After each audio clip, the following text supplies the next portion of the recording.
Hi, it's Fias Tarot. Hello, Capricorn placements. Yes, opo. So, general and the person on your mind reading ngayong buwan ng Mayo. Okay, so syempre, napapag-iwanan na nga itong ating zodiac sign. Oo, lagi kasi tayo nasa huli, no? Capricorn, Aquarius, Pisces. Oo, so napaka tawag dyan, ma-impatient. Pasensyosa, no? Oo. Pagdating dyan sa mga yan. Anyways, oo. Again, kung may tanong po, no?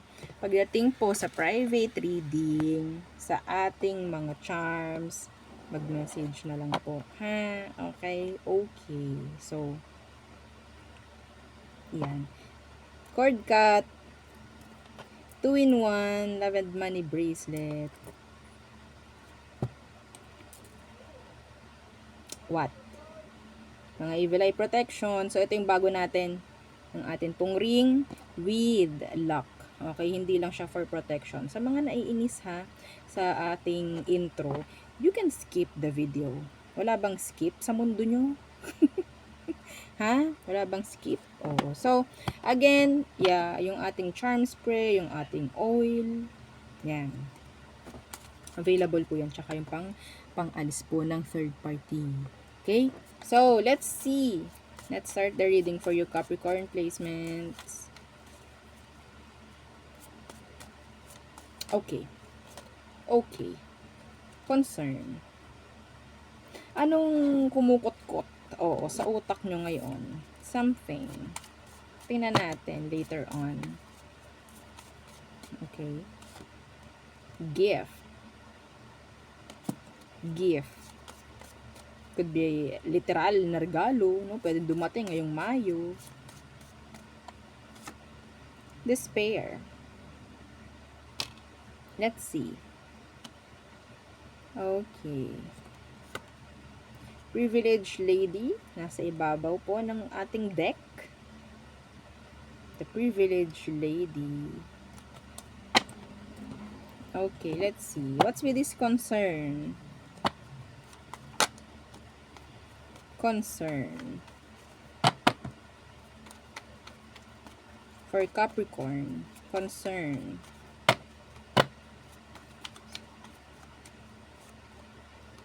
King of Cups.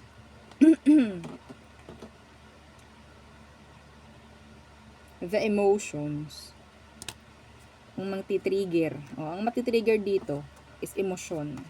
Kaya ka masasabi nating para kang, hindi ko alam kung awa ba to or what. The Devil in reverse. Titiklop ka dito kung ano man to eh. Money. The Ten of Pentacles. I'm hearing support.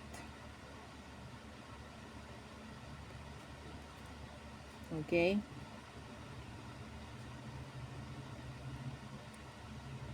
Sandali lamang po, ha? Okay. Sinaksak ko yung aking mic. Hindi ko alam kung ako ay naririnig kanina or what. Okay. So,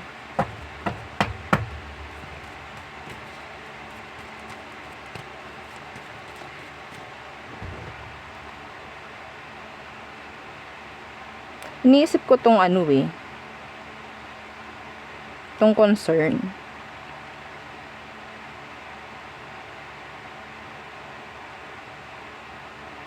Meron talaga ditong parang isang tao or maybe there's some na parang iniisip ka. Meron silang malasakit sa'yo. Parang ganyan. Pero yung iba sa inyo, ikaw itong tumatalikod. Set aside nyo muna yung ego, pride kung sakali. Okay? Hindi naman, hindi naman makakabawas. Opo, hindi man makakabawas yan. Kung kailangan nyo ng suporta, maging open kayo. Okay? Kung merong mga nagbibigay sa inyo ng tulong, suporta, kung ano man, wag ninyong tatanggihan. Okay? Kasi hindi lahat nabibigyan nun. Swerte na nga eh. 'Di ba? Kung tayo is nabibigyan ng ganyan, oh my God, na dilim. Yan, lumiwanag na uli. So, anong meron dito sa gift? What's with this gift? Two of Swords in the reversed. Yeah. Kung merong ibibigay at ibibigay, tanggapin nyo lang muna. Okay? Maging open. Six of Coins. May magbibigay something. Talagang may magbibigay dito. Pwedeng literal na regalo. Hindi ko alam bakit. Okay? Or this could be sabihin nating something na parang kailangan mo, or sabihin nating gusto lang ibigay sa'yo ng tao, mga ganyang bagay.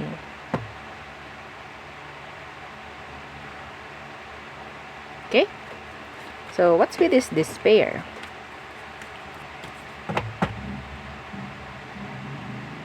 Huwag tayong bigay lang din ng bigay. Capricorn! Huwag po tayong bigay din ng bigay.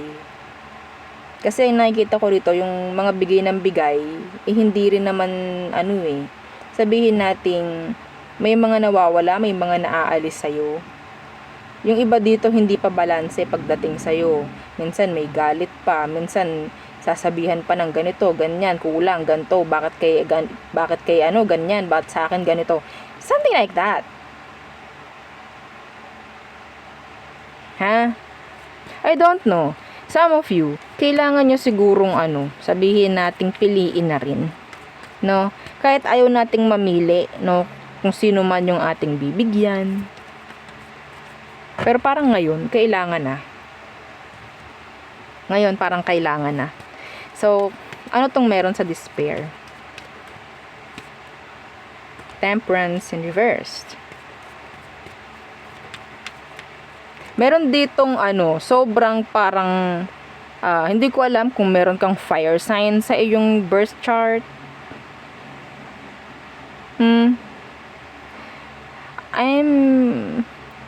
Sabihin nating getting energies of somebody na impatient, being impatient.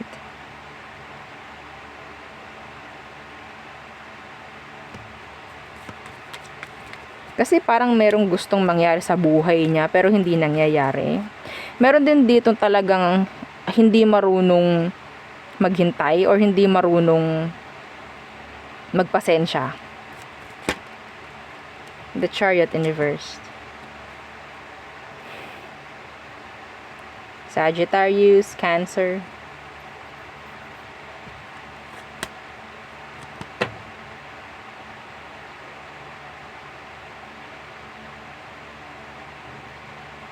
I'm hearing the word despair. Despair.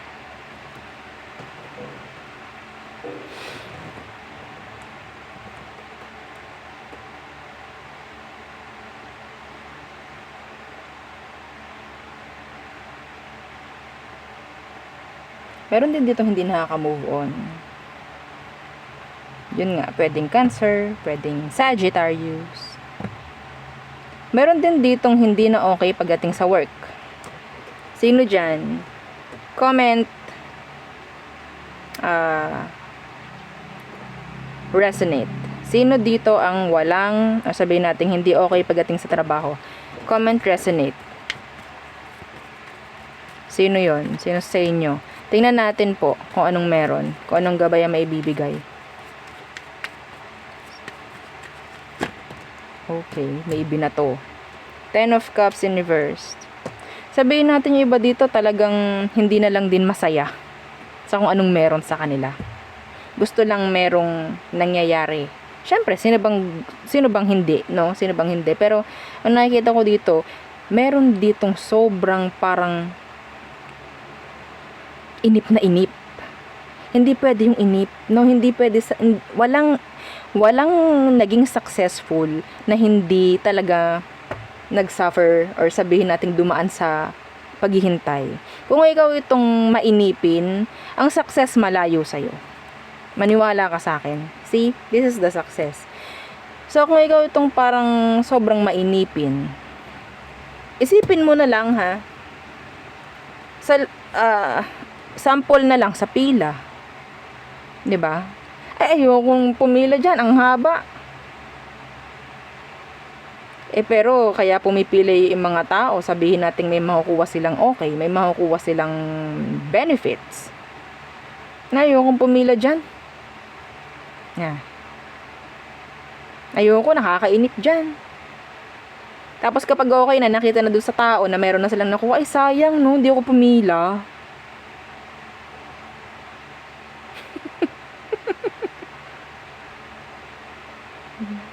Di ba? Ganun. Hindi pwede, hindi ubra. Oo, yung mainipin kung gusto mong maging successful. Sa tingin ko. Hindi pwede yung mainipin ka. Opo, hindi requirement sa pagiging successful ang mainipin. Yes, pwede tayong mainip, pero hindi tayo pwedeng sabihin nating umalis sa direksyon, umalis sa pila. Kasi wala tayong makakita, wala tayong mapapala. Gets nyo? Hindi ko alam bakit ganyan ang lalim. So, siguro sa mga naiinip na, sa mga na-stress na, bakit walang nangyayari, grind lang ng grind. Kesa naman wala kayong ginagawa. 'Di ba? Mas may masasabi pa tayong kesa oo nga. 'Di ba? Mas maigi na tong may ginagawa tayo kesa wala. 'Di po ba? So 33, 17, 32. Hindi masyadong kita pero yan yun. Ayan. Anyway, so tayo tumungo sa all signs. Sa person on your mind. The person on your mind, Capricorn, who is this? The person on your mind, Capricorn.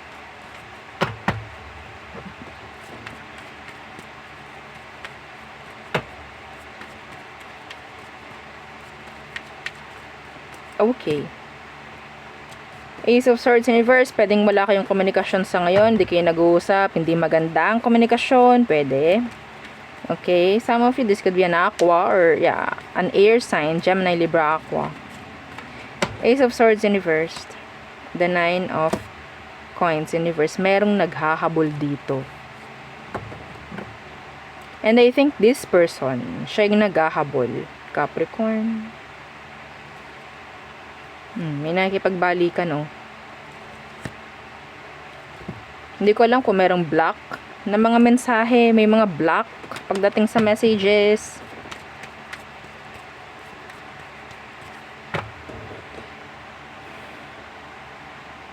Na-provide mo everything for this person.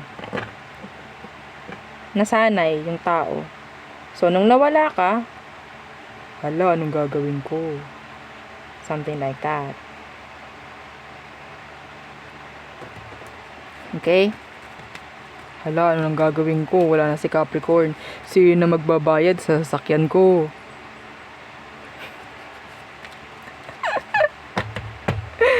Ay! Okay. Tingnan natin. Kamusta siya ngayon? The Hermit. Hindi niya alam ang patutunguhan niya. Hindi nga nito alam kung saan siya kukuha ng pangbayad sa bill Oh. Hindi. Pera ang problema nito kaya nasa ilalim. Na-provide mo ba, Capricorn? Kung ikaw itong may pera, Capricorn? Kung ikaw itong may pera, sasabihin ko na kinailangan ka nito or kinakailangan ka nito ngayon because of the money. The pera. Kailangan ka niya para siyang hindi niya ang hirap gumalaw without money. Yun yung naririnig ko sa kanya. Ang hirap gumalaw kapag walang pera. Hindi ako makapunta sa kung ano man, saan ko namang gustuhin, saan ko man gustuhin. Ang hirap magpagas, wala akong pampagas. Ang hirap mamasahe, wala akong pamasahe. Capricorn. Inam. Kainaman. Binigyan mo to. Ayun Binigyan mo eh. Nahihirapan siya ngayon. Mentally, financially. Madami lang emosyon, wala. Tingnan natin, ano ba emosyon ito ngayon sa'yo? King of Cups in the reverse. See? Meron ba? Wala. Nakabaliktad. Nainis ako sa camera ko talaga. Diliwanag, didilim. Oo. So, King of Cups in the reverse, the person is may pagka-greedy. May pagka-selfish. Okay? The person is not open emotionally sa'yo. Kung yun ang gusto mong malaman, kung yun ang gusto mong marinig. Four of Wands. Makasarili to. Ito yung taong kahit sino na pwedeng tatanggap sa kanya, tatanggapin niya eh. Or papasukan niya eh. Yeah. Kailangan ka niya for their stability. Mahal nito, pera mo. Wala akong makitang pagmamahal pagdating sa'yo. So, let's see ano ba ang meron pagdating po sa next action. Next action ng person mo. Five of Wands. Drama. The Fool. Gagawa yan ng drama. Kukunin niya yung attention mo. Babalik. Ready ka, Capricorn? Ready ka ba dito? Madam, ayoko na yan. Sobrang toxic na yan eh. Hindi ko na kaya yan. Ayoko na mag-provide para sa kanya. Nasa iyo naman talaga ang desisyon. Hindi kita ulo ko. Yes, nasa sa'yo naman talaga ang desisyon. Kahit ano pa ang gawin niyan. Mag-chat sa'yo, tumawag, magparamdam, walang mangyayari kung hindi ka magre-reply or magsasagot sa kanya. 'Di ba? Kasi kung bibigyan mo ng attention, yung gagawin niya, ibig sabihin, wini-welcome mo pa rin. Kahit sabihin nating inaayawan mo na, sumasagot ka ng ayoko na, ganito, ganyan. Well, binibigyan mo pa rin siya ng chance na makausap ka. No? Kung ayaw mo na talaga dito, at ayaw mo na rin naman, tanggalin mo lahat. I-cut off mo. Kunin mo yun, yung mga sinabi ko, wala pa tayong kinukuwang advice.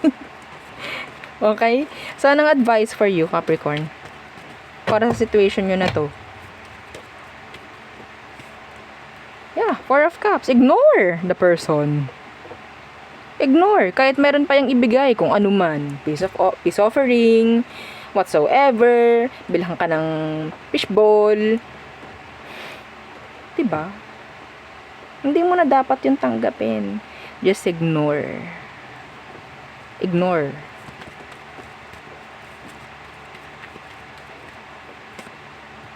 Queen of Coins. Yeah. Queen of Coins, that's somebody na alam niya yung value niya. Ang value mo ba ay isang cup ng fishball? Yun lang ba value mo? Ay, hindi ko value yan din. If not, hindi mo to tatanggapin. Hindi mo to re-replyan. Hindi mo sasagutin. Hindi mo haharapin. Kung yun ang makakatulong. See? Wala kang commitment dito. Wala kang responsibilidad. Hindi mo responsibilidad yung mga bills niya. Okay? Hindi mo responsibilidad lahat ng bayarin niya.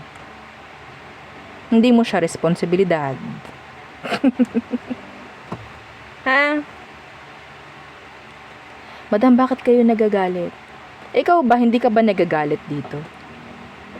Nararamdaman ko, syempre, yung energy. Ha? Okay. So, tingnan natin. Oo, ganun lang yun. Kung ayaw mo na, desisyon mo yun. Okay, desisyon mo na yun. Nasa sa'yo na yun. Kung tatanggapin mo pa ba or ano. Di po ba? Let's see. Doon na tayo sa all signs. Aries through Pisces.